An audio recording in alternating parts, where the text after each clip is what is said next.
Welcome to another episode of Lessons from Last Time. It's Ken Perry, and I do not have my partner in crime, Kirk Faulkner. This one's all mine because I get to meet with Jean-Louis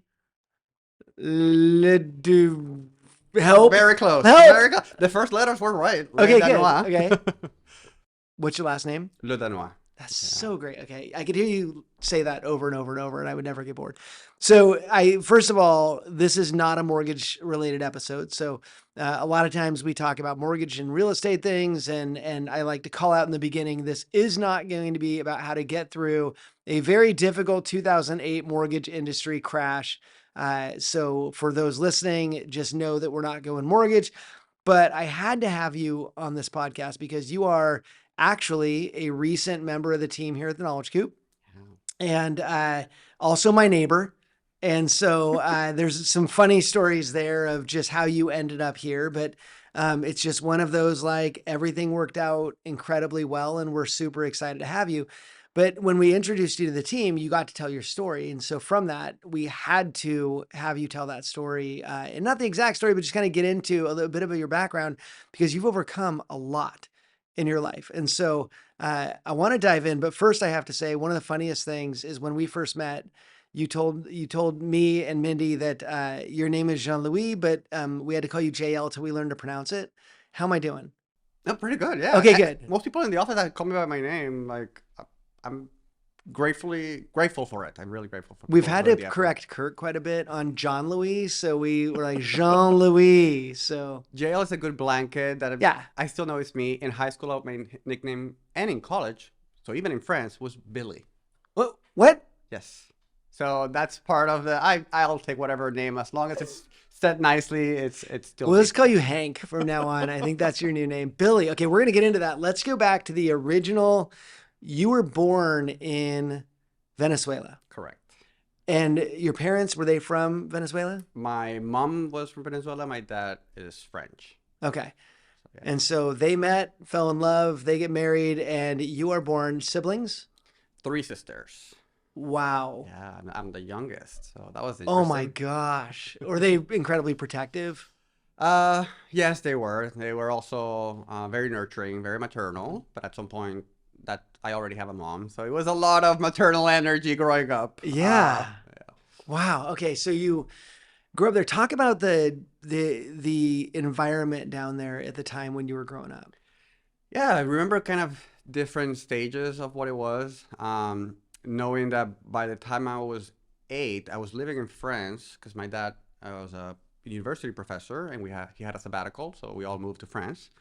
And Chavez got elected when we were in France. So it was a transition of now coming back to Venezuela and trying to understand what does this mean for the future, basically. And very quickly, it all showed up as this is just bad news.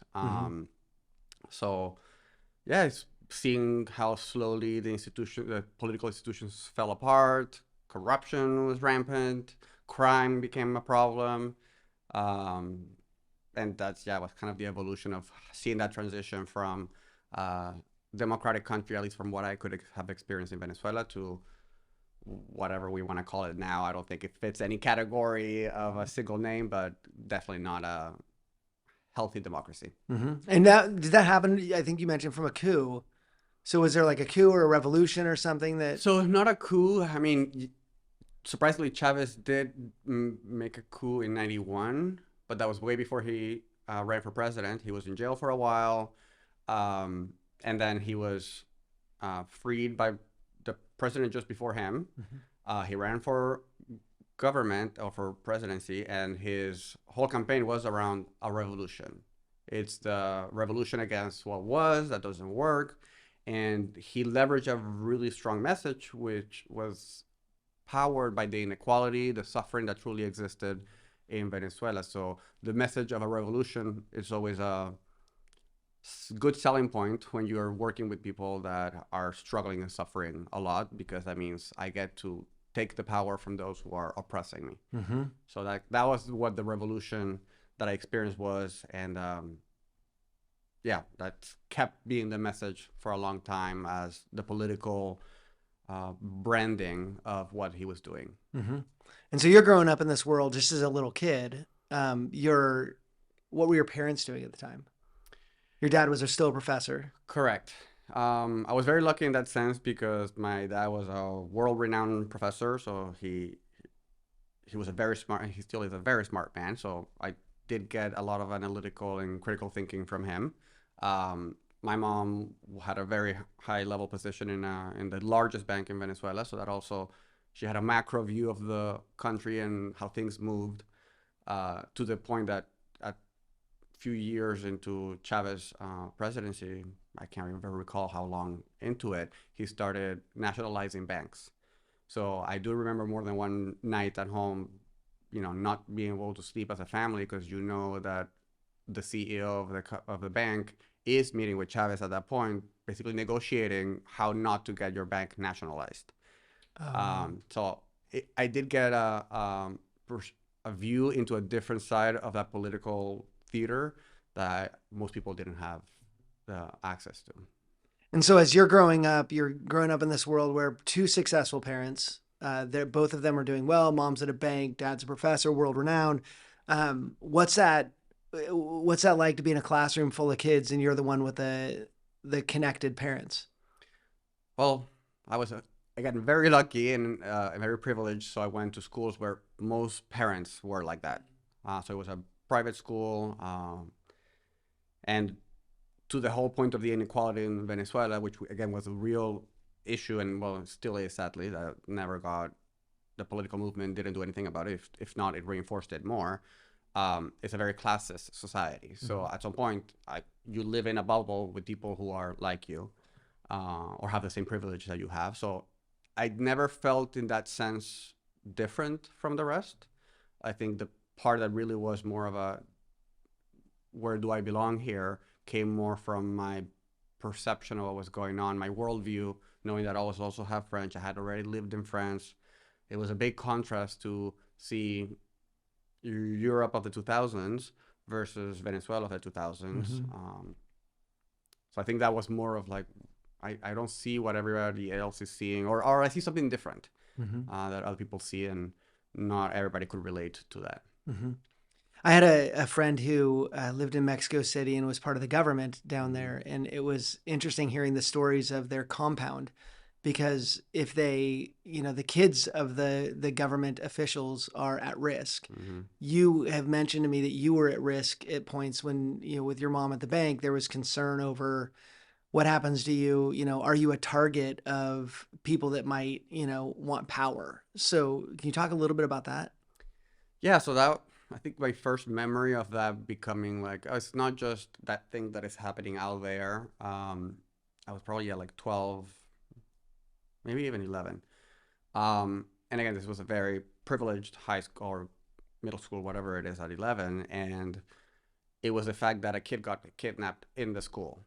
So a car came in that wasn't actually their parent. They got in the car, and that was kind of a kidnap that I knew happened basically where I went to school every day.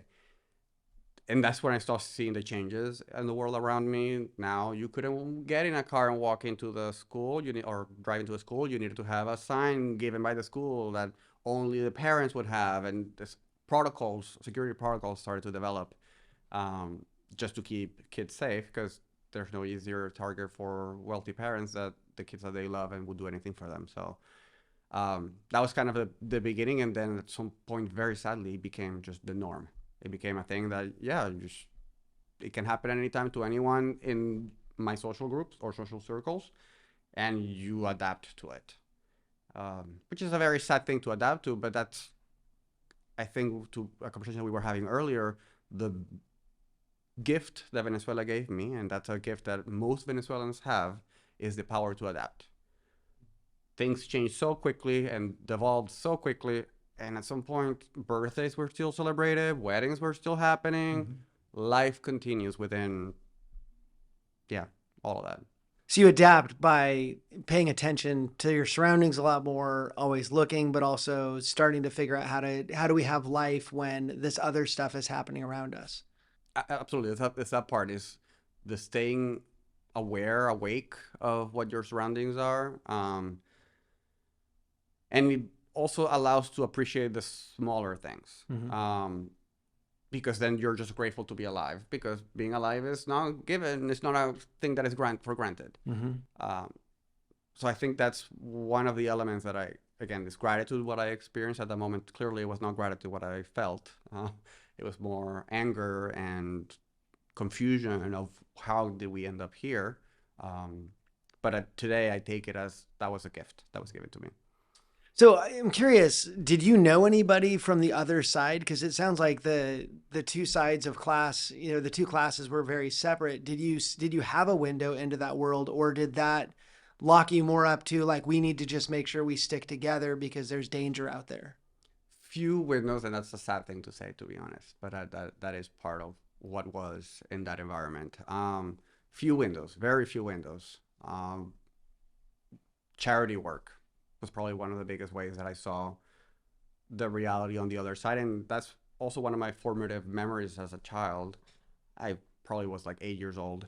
And because it was a Catholic school, there was a lot of school sponsored charity programs. And one of them was to give gifts, Christmas gifts, to orphans. So I remember seeing kids exactly my age, and I'm giving them a gift that I would be like, it's a toy, $2 toy or whatever, and seeing the joy, and then being like, what is this world that we live in? What is this why am I here and he's there? That I think is part of the moment that I started to embrace that it's just random chaos. I did not do anything to deserve where I am. He did not do anything to deserve where he is.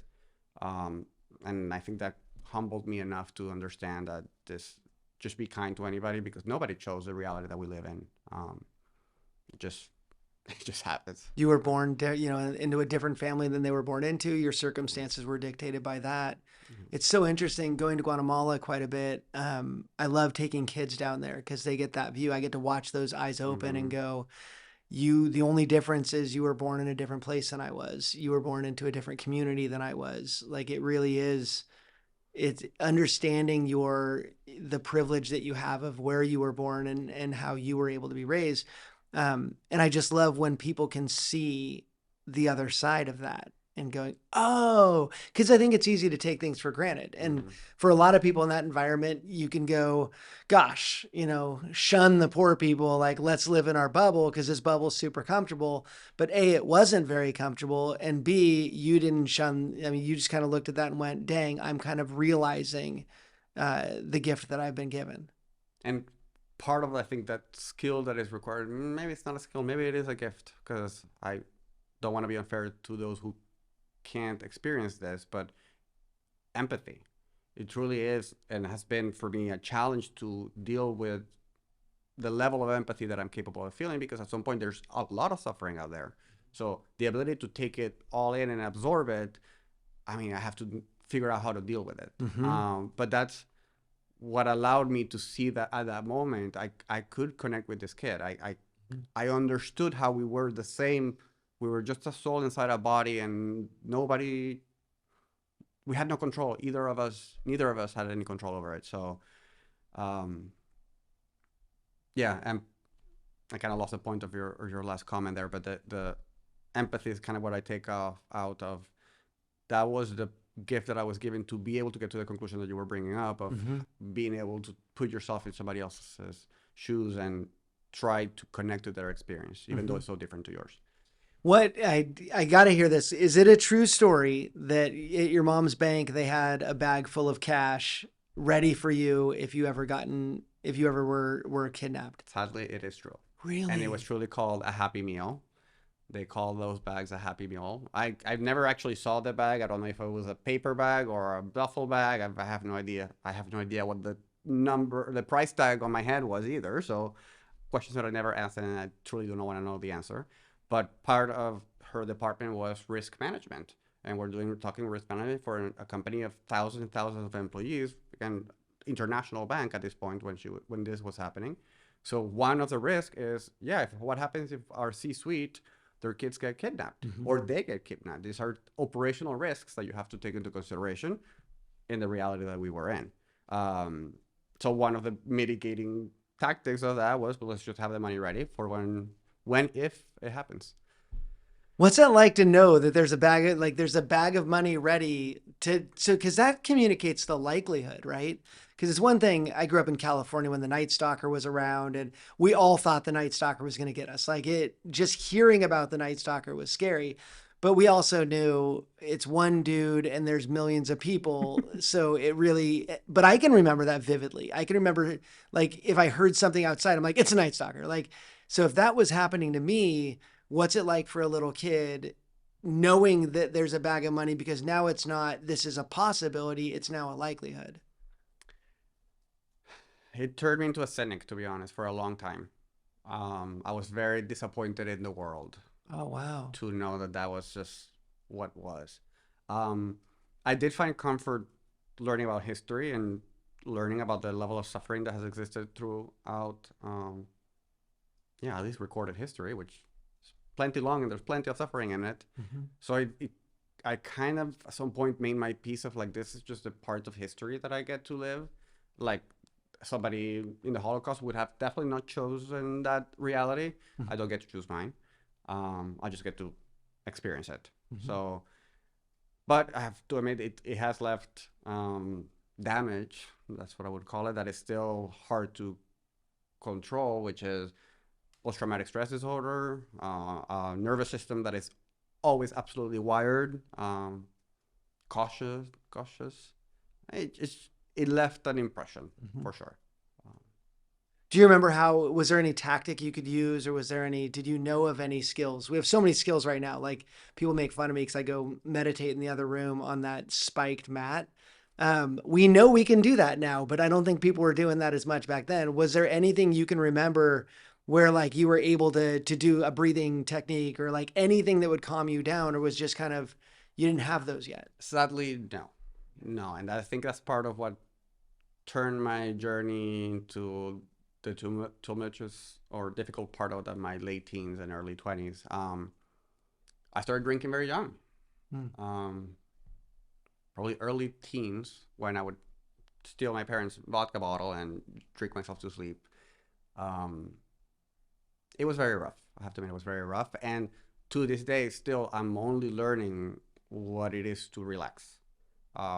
So I've done a lot of spiritual work to grieve the realization that I do not know the other side of not being afraid. Mm-hmm. And that fear has translated in many other fears, social anxiety, fear of not being enough, fear of not belonging. It just bled into a lot of other areas of my life. So it's just been a lot of work, and I don't think I've ever been so far from that place of complete panic. So now I feel like I've accepted that fear. I've made my peace with it. I know where it comes from.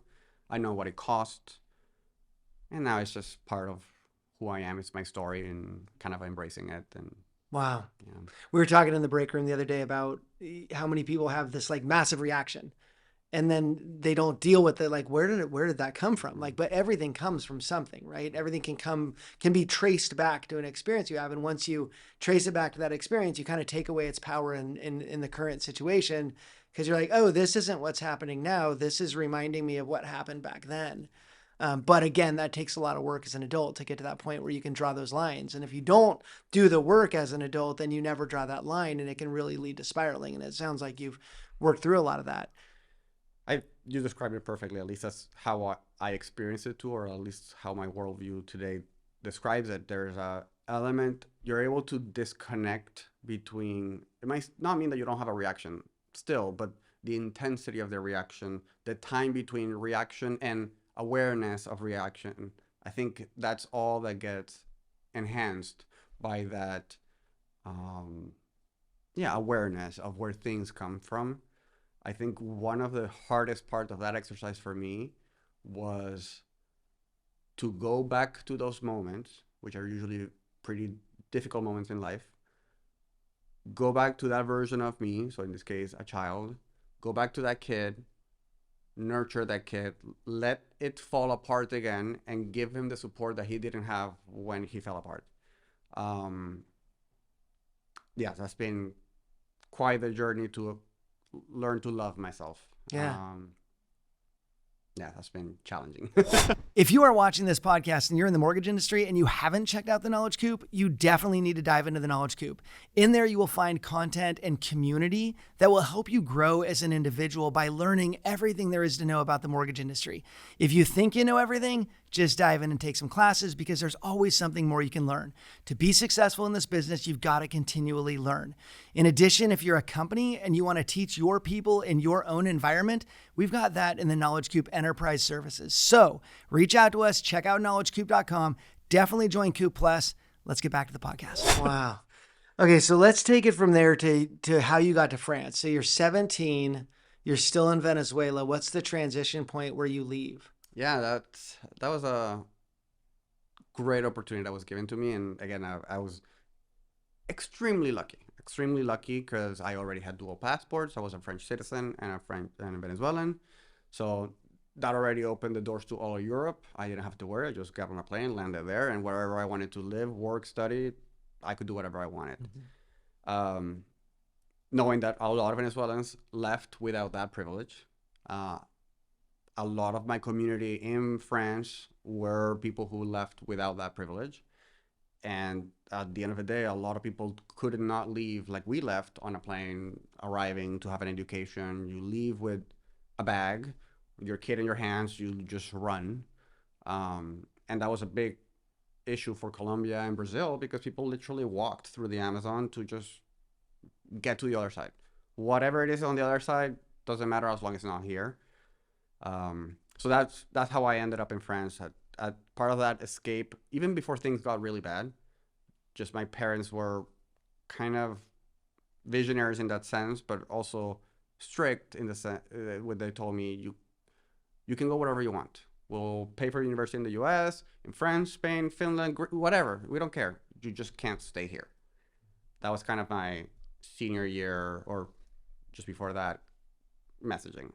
We'll help you apply whatever you want. We'll cover the cost.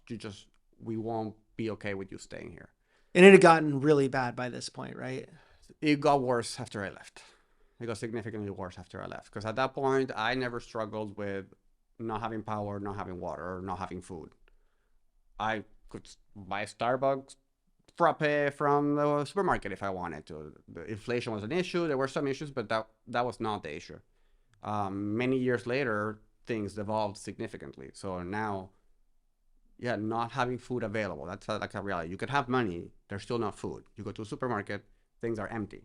There is one chicken, and of course, because there was a culture of corruption, then, the few chickens that there are, so one person buys them all, sells them at $100 a chicken. So it really devolved to the point that bartering, I think is the word I'm looking for, became the economic norm. So I have an egg, you have flour, let's exchange, and that's how the economy worked for a while. And what year are we talking? This isn't the 50s. This is 2017, 18, probably. That was probably the worst of it. COVID, I think, was that transition period. And the reason that things got better is also a sad one. So if I'm not mistaken, the U.S. government and European governments at some point revoked the visas of Venezuelan officials. So, and they froze their money. They basically were like, you're done with your corruption and hot mess that you're doing. And they had to stay in Venezuela. So at some point, and this is my understanding, again, I was not there to experience it, but enough of my friends were there or traveled there enough that, well, now you have to live in this mess. So they were like, okay, let's maybe make it less of a mess because we actually have to be here. We can't just be in Miami. We can't be in Paris. we have to be here. So that was kind of the beginning of the transition out of that critical, terrible state that they were in. And murder rate at this time, you had mentioned how many murders there were. I can't recall the exact rate, but what I do recall perfectly was that it was higher than war zones. And I'm trying to remember, it was Iraq at that point. So yes, it was higher than Iraq. So that was also a reality check of one of my biggest fears growing up was war. Mm-hmm. And then I was like, oh, wait, this is worse. Okay. Mm-hmm. In different ways. War's actually better than where you were living. Yeah. Wow. Did your parents stay back? My mom did for a while. So when I moved to France, My dad was traveling between France and Venezuela because they were building where they live right now in France, and lucky for them, they built a beautiful home in France, but that took a lot of my dad's energy to be present in France while they built the house. So my mom, I think, stayed, I'm generalizing here, but it might have been, no, that was a while, like 4 or 5 years by herself living there. So my dad, again, would come back and forth, but she was alone in Venezuela just to be able to finish the house, get everything ready to retire or figure out what the next step was. But lucky for me, my mom was born in Venezuela just by coincidence, if we can say.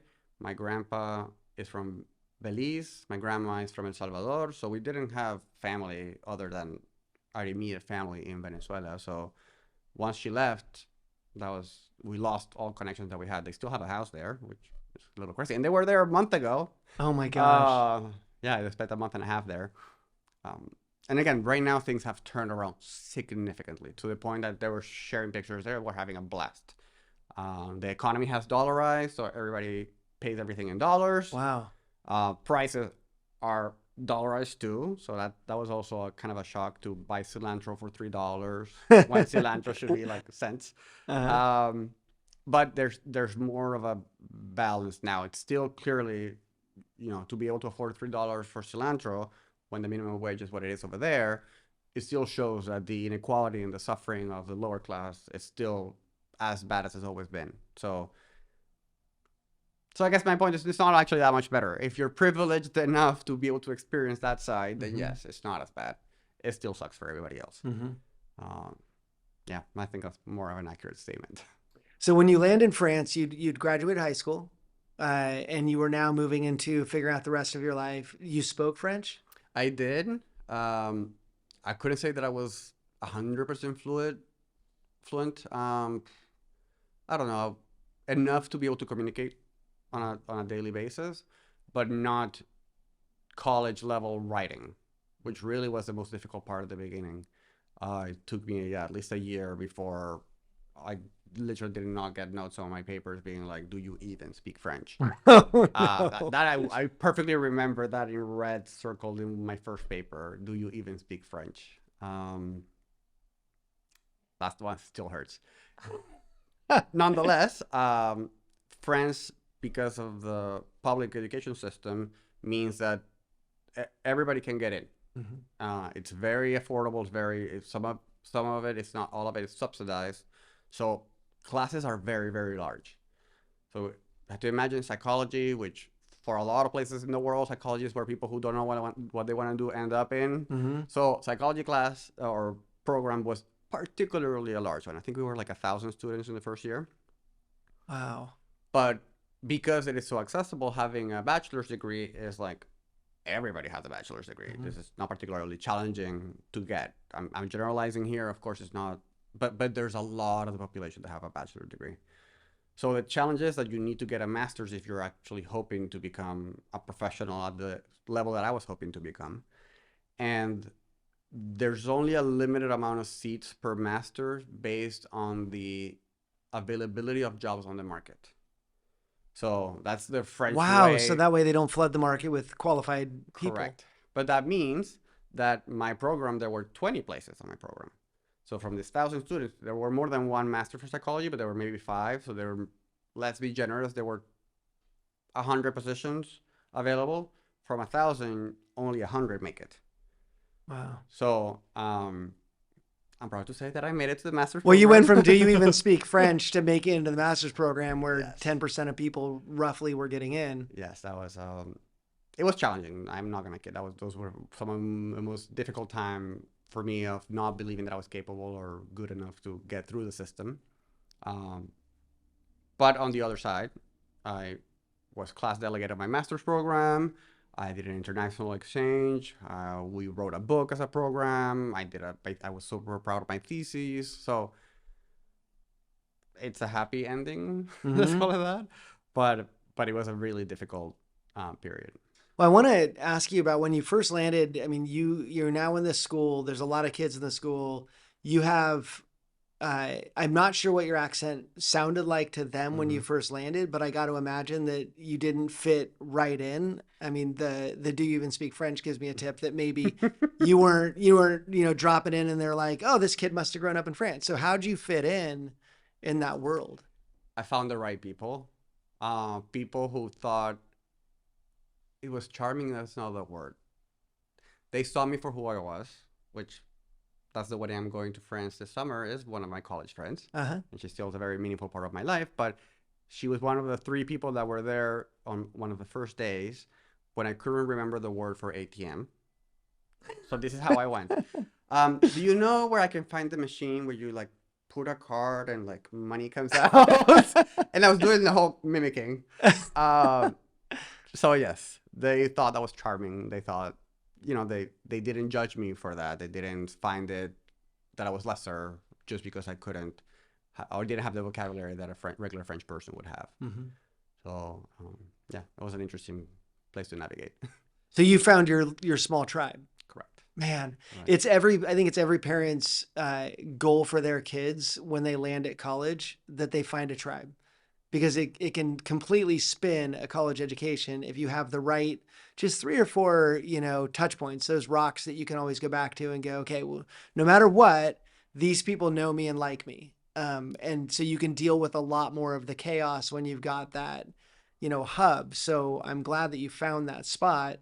Was it always just, at least I've got my tribe, everything's good? Or was there a fitting in problem other No, than I that? think most of the time, I mean, the challenge was not necessarily fitting into my school group. I also had because of the exodus of Venezuelans, I had a large Venezuelan community in Paris Mhm. too, outside of my college. So I lived in Paris. The school was just on the outskirts of Paris. So I had also my Venezuelan tribe, which again, I'm still close to all of them. Um, they become your family basically when Mm. that's who you have around to rely on. And I'm trying to remember what your last comment was. Having your tribe, yeah, the fitting in element of it. It was mostly French culture where I had a hard time. Love the food, love the bon vivant attitude. Like that still is me. But when it came to the way to approach challenges, work, discontent, a lot of elements like that for me were like, you have no idea how privileged you are. Mm. I come hang out with me in Venezuela a second, and your socialist ideals are gonna fall apart pretty quickly. And to say that, I'm not particularly opposed to socialism as a concept, but it's the realities of how that dream that gets, which is a utopic, beautiful dream, gets sold to basically create chaos and destroy things. So that it was very hard to hear people complain about their inequality, which again still exists. It's a reality. Like anywhere in the world, there is inequality. So I'm not dismissing that element, but what I had a hard time with was, and that let's give up and just complain. It's like, where's the productivity? Where is the let's solve this? Let's do something about it. Let's organize. Let's vote. Do something. That's where I couldn't resonate with it. Mm-hmm. And by the almost last year of my master's degree, I realized like I'm more of an American culture kind of guy.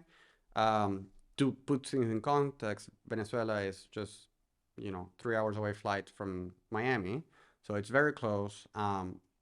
Miami was the playground of a lot of Venezuelans. My TV was Sony or Warner Brothers, and I grew up with the Gilmore Girls and Desperate Housewives, and I still love those shows.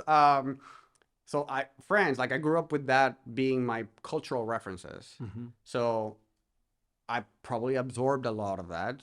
So when I arrived to France, which I did not absorb that culture because I did not know their TV, I did not know their movies, some of the music, but that was kind of the extent to it. I was like, I'm just gonna go somewhere that I know I can relate better to people, just because I have more of those connecting elements of a background that I just don't have in France. So it's the element of not having the pop culture or that casual levels of connection, plus the way the systems are approached and the culture of the government will pay for it, or it's not my responsibility because it's some other organization's role to solve this issue. And that kind of led me to move to the US to finish my master's degree. And by that time, I was already in love with somebody who was also a Venezuelan American. And I ended up in LA. Wow. So you leave France, you roll to LA. Now this is your third culture that you're part of. And by the way, I love the way you describe that. Like, it's always interesting to me, pop culture, it just, US pop culture is everywhere. And I love going, like in Guatemala, you'll see they actually know the words of our songs, even if they don't speak any English at all. The only English they speak is the songs that we put out, which I think is interesting because we don't know the words to even Bad Bunny's songs or some of these like popular Spanish speaking people. Like, I know that American kids are not memorizing the Spanish words, although my daughters both memorize a lot of those Spanish words because they sing the songs. But it is interesting how the pop culture, like there's something about the US pop culture that you kind of know us a little bit, because if you've experienced our TV, if you've experienced Desperate Housewives, that's a great description of Camus. And so I've used that reference many times. It is Wisteria Lane a little bit, but I love it. Oh yeah.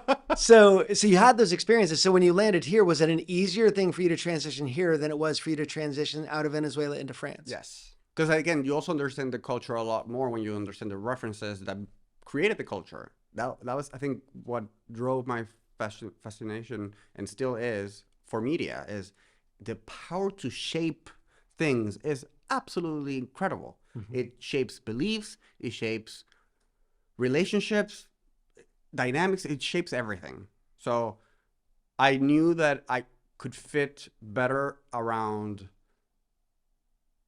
an environment where I knew I had connecting points that were easy. I could understand the joke because I know the reference. Even something as simple as that. Mm-hmm. That not being able to have that is extremely isolating. Mm-hmm. So I was like, I don't have to do any effort. I get all the jokes. Like, I've seen all the TV. I've heard all the music. I know where I am. Yeah, there's so many references. Like, how many people say, so you're saying there's a chance? And like certain just lines out of movies that show up in everyday dialogue. Yeah. It does help to have that. I didn't want to leave the transition internationally without thinking about at least communicating that oftentimes we think, I want to be careful how I say this. There's a mentality with people who come to the US of us as Americans saying, why are you here? Mm-hmm. Instead of trying to understand why they may have left. And I think that we debated when I was a high school debate coach and my kids won the national championship. Mm-hmm. The main debate topic that year was immigration. And it was interesting because we got to have the conversation of who are these humans? Because you argue both sides of an immigration debate, which means you have to be prepared for both sides. And it was I coached a team of homeschool kids. And so I was trying to figure out what their line of thinking was around immigration, and then how do I get them to the other side? And one of the toughest things, and once we figured it out, it was great, but one of the toughest things was to get them to think of people coming over to this country as humans who are leaving something that was sometimes dangerous and sometimes a place that it was a devastating place to live.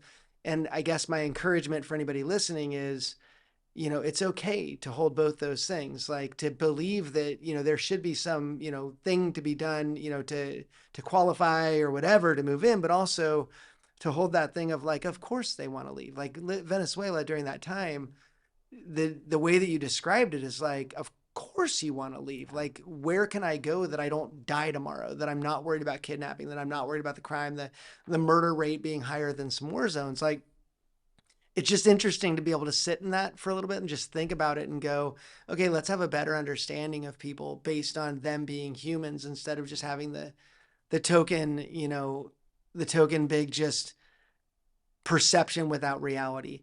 And by the way, that's the end of my TED Talk. So let's get into the business side of things. So you get here, you go straight into business in LA? No. So LA was still a moment of how do I fit here professionally? Obviously movie star.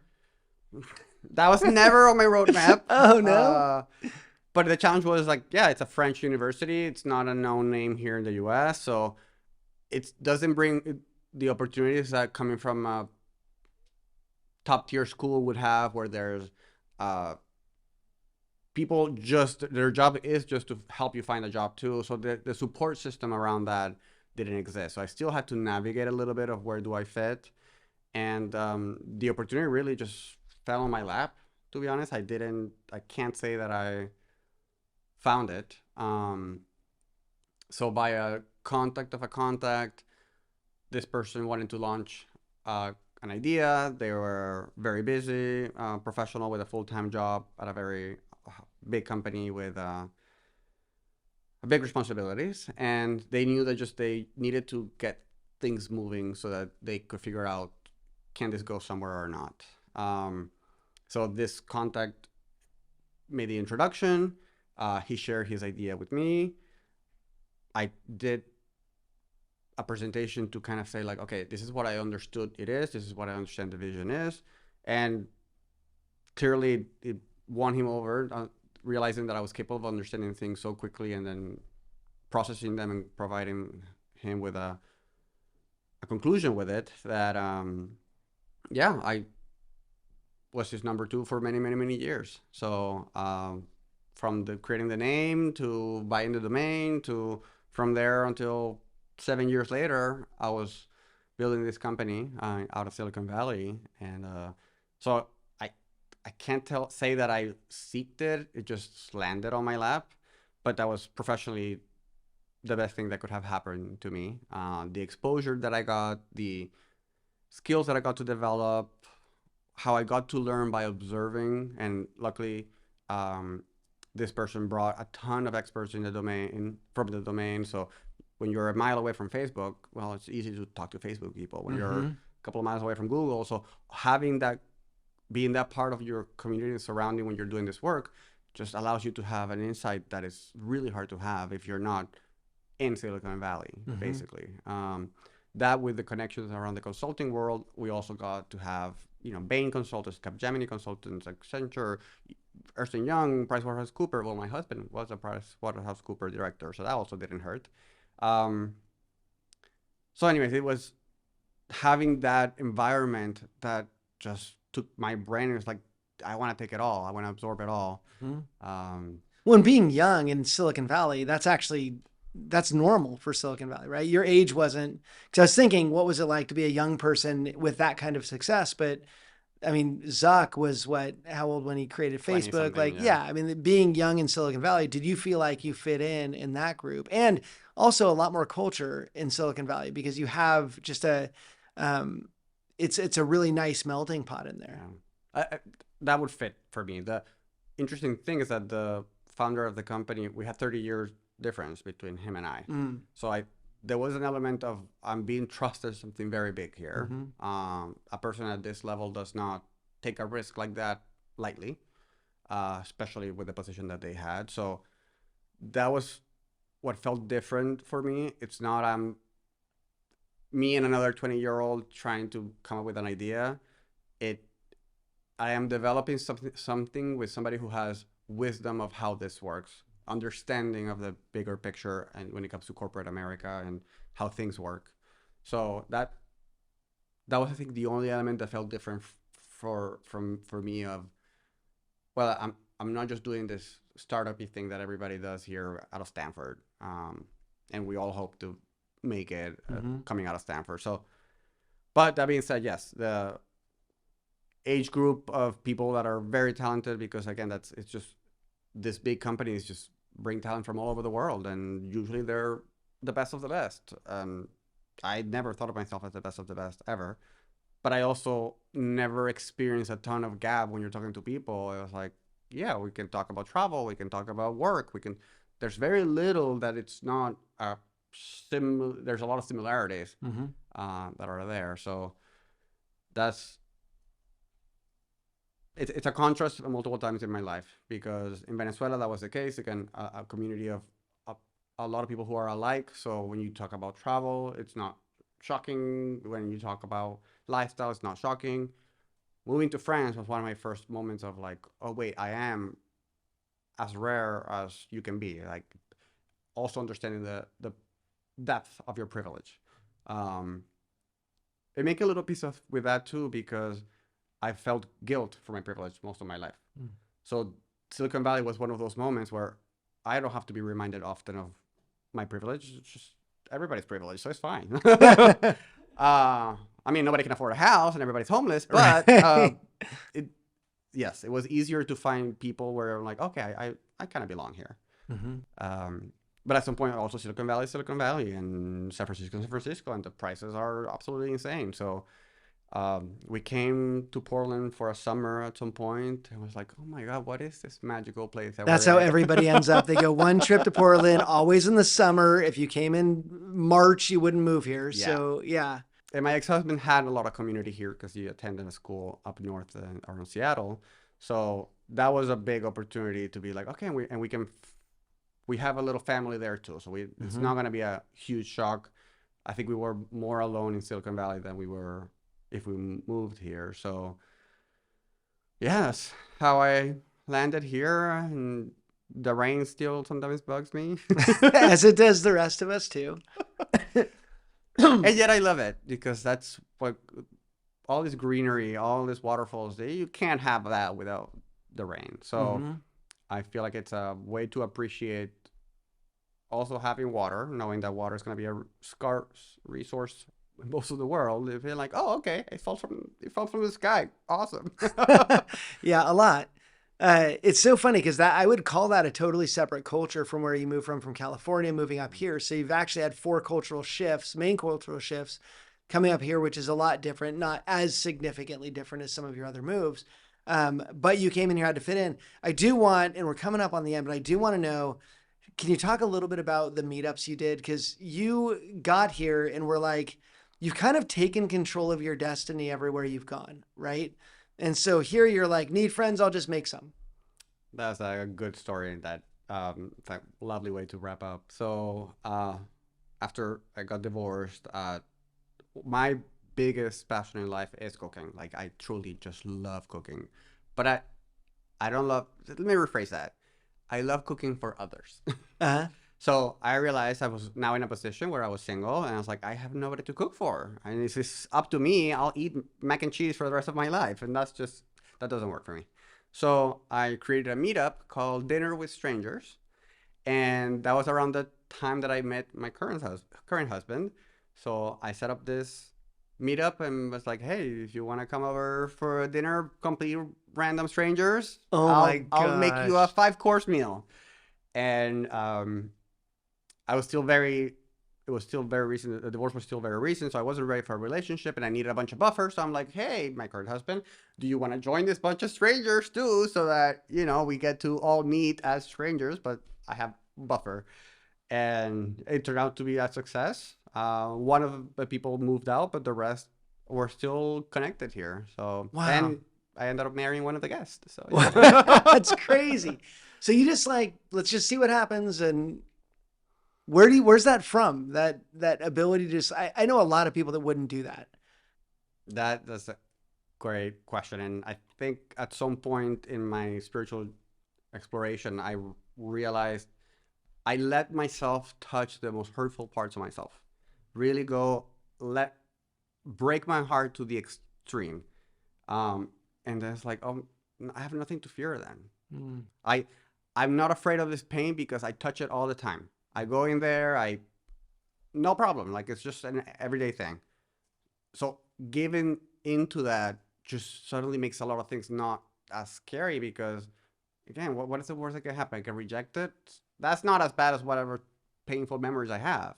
So that's where I find most of the strength to do the things that take me out of my comfort zone is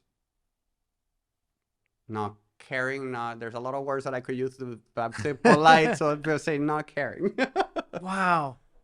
So, I mean, huge lesson from last time, from all of your experiences. What I'm hearing you say is, don't be afraid of going back and finding those places that have caused a lot of the pain. Take the power away from those by bringing them or by going back to them, dealing with them, and then coming forward and going, I've been through a lot. Nothing's going to be worse than that, and going from there.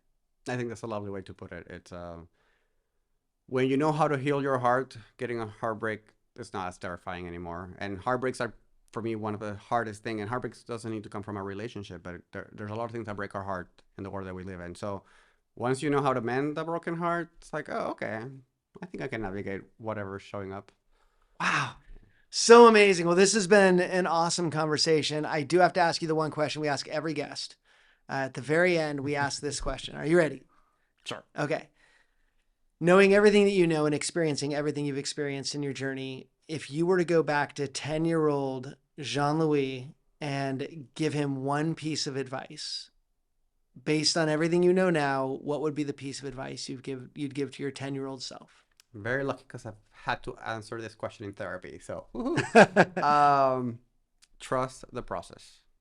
Trust the process. The work sucks. Doing spiritual work that's the only word I can use. Sucks. Trust it. The other side is just wonderful. Yeah. It's so good.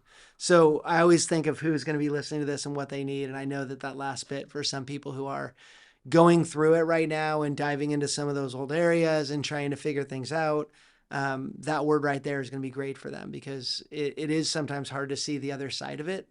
I've heard that phrase, how do I know that the light at the end of the tunnel isn't an oncoming train? But just trust that on the other side of it, that is going to be more light. It's going to be a much better situation. But when you do the work, when you do the work, you get the good results. So, and the odd thing about the work is that it doesn't feel good. Right. That's the really mind-blowing element of it. Yeah. I always say, like, when you're getting a massage from a good massage therapist and they find that one knot and you're like, I hope they didn't. Oh, they did. And then they like dive in and you're like, okay, this is going to be it. My chiropractor keeps pushing on this nerve in my knee. Ooh. And I yell, and she makes fun of me for yelling because she's like, you wimp. And I'm like, I am a wimp. I'm never going to say I'm not. But it's only when she gets in there and presses on that nerve that I can come away and go, okay, I actually feel better now. But if she doesn't press on that nerve, I don't have to feel that pain in that moment, but I just have to feel pain all the time. Yeah. And so that's kind of that correlation. Well, Jean-Louis, thank you for hanging out with us. Super happy that you're on our team, running our whole product and marketing division, which is just amazing. So, and thank you for being vulnerable and sharing on this podcast. Thank you for the invitation. It's been an honor.